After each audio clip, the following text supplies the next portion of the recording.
అన్న ఇప్పుడు ఎక్కువగా భార్యలు భర్తలను చంపేస్తారు. ఎందుకు చంపుతారు అంటే ఇట్లా హరాస్మెంట్. ఎవరు హరాస్మెంట్ చేస్తారు? భార్యలు భర్తల పైన హరాస్మెంట్ చేస్తారు. ఎందుకు చేస్తారు?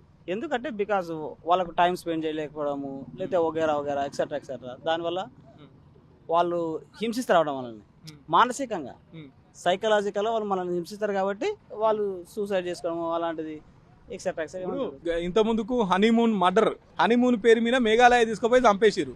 నిన్న కాక మొన్న మళ్ళా మహబూబ్ నగర్ దగ్గర పెళ్ళైన నెలకే మళ్ళా వేరే వాళ్ళకి సుపారిచ్చి భర్తను చంపిపించారు. ఇట్లా ఎందుకు పెళ్లిళ్ళు చేసుకుంటున్నారు, ఎందుకు చంపిస్తున్నారు?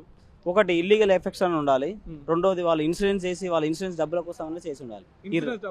100% ఎందుకు ఇల్లీగల్ అఫైర్ పెట్టుకుంటున్నారు? అది వాళ్ళ ఇంటర్నల్. వాళ్ళు పెళ్లి కాకముందు ఒక అఫైర్ ఉంటుంది, పెళ్లి అయిన తర్వాత పెళ్లి అయిపోతుంది, పెళ్లి అయిన తర్వాత భర్త తెలుస్తుంది. భర్త ఏం చేయగలుగుతాడు? మానసికంగా కుంగిపోతాడు. దాని ఎందుకు మరి ఇప్పుడు ఎఫ్ఐఆర్ ఉన్నాక ఇంకోళ్ళు పెళ్లి చేసుకోవడం ఎందుకు? అవన్నీ చెప్పి చేస్తారు అన్న. 100 అబద్ధాలైనా ఒక పెళ్లి చేయమని చెప్తారు పెద్దలు, అందులో ఒక అబద్ధం అది అంతే. ఇప్పుడు నేనేమంటున్నానా, సరే నీకు ఇష్టం లేదు పెళ్లి చేసుకున్నావు, విడాకులు తీసుకో, చంపేయడం ఎందుకు? అరే విడాకులు తీసినంత టైం ఏంటో బాడా, నువ్వు కోర్టుకు పోయి అప్పీల్ చేసుకొని ఆ కేసు పెండింగ్ పడి అది చేయడానికి 10 ఏళ్ళు పడుతుంది. సరే చంపిరు, చంపిన తర్వాత ఏమైనా సుఖపడుతుందా? జీవితాంతం జైలు జీవితమే కదా. జీవితాంతం ఏందన్న, 45 days బెయిల్ వస్తుంది, 45 days వాళ్ళు తిడతాడు, కోర్టుకు పేచినప్పుడు పోతాడు, తర్వాత వచ్చేస్తాడు. దాని ఏముంది? అట్లెట్లుంటుంది అన్న శిక్ష నీకు? ఒకవేళ అంటే చెప్తాను శిక్ష. ఇప్పుడు ఫర్ ఎగ్జాంపుల్ రోజు ఎన్ని సంవత్సరాలు యావజ్జీవకాలం ఇస్తారా? వేస్తుండొచ్చు కూడా. రాష్ట్రపతికి అప్పీల్ చేసుకుంటాం. సో ఈ చట్టాలు అందరికి తెలిసిపోయినాయి, చంపినా కూడా ఏం చేయలేరు అన్న ధీమాతోనే చంపుతున్నారు. 100% ఇదైతే చంపితే కూడా ఏమైతుంది, ఏం చేయొచ్చు. సోషల్ మీడియా, ఇప్పుడు ఈ ఫోన్ ఉంది, జస్ట్ ఈ ఫోన్ ప్రపంచాన్ని చూడొచ్చు. దీనిలో ప్రపంచంలో దీనిలో మంచి చేయొచ్చు, చెడు చేయొచ్చు. యాజ్ ఎ స్టూడెంట్గా నేను మంచిగా కోరుకుంటాను. ఇప్పుడు పెళ్లిళ్ళు చేసుకొని ఎక్కువ భర్తలను చంపుతున్నారు, రోజుకో ఘటన బయటకు వస్తున్నది. వీళ్ళు ఎందుకు పెళ్లిళ్ళు చేసుకుంటారు, ఎందుకు భర్తలను చంపుతున్నారు? ఇప్పుడు టీవీలు అవి ఏమంటారు, నెట్ అవి వస్తున్నాయి కదా, ఏమంటారు నెట్ది, అవి వచ్చినప్పటి సంది ఖరాబ్ అయ్యారు.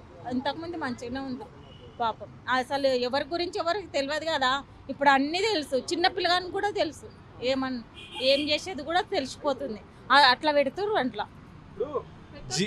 అవును, జీవితాంతం కలిసి ఉంటాం, నాకు నువ్వు, భర్తకు భార్య, భార్యకు భర్త తోడు. కానీ వీళ్ళే ఒకళ్ళు చంపుకుంటున్నారు. అంటే ఈ వివాహ వ్యవస్థ ఎటువైపు వెళ్తుందంట? అక్రమ సంబంధాలు ఎక్కువైతున్నాయి, చూస్తలేమా సార్ ఈడ. ఇప్పుడు అవి టీవీలో అవి కంప్యూటర్లు అవి వచ్చినప్పటి సంది అందులో చూసుకుంటారు, లవ్ చేసుకుంటారు, పోతారు. ఒకప్పుడు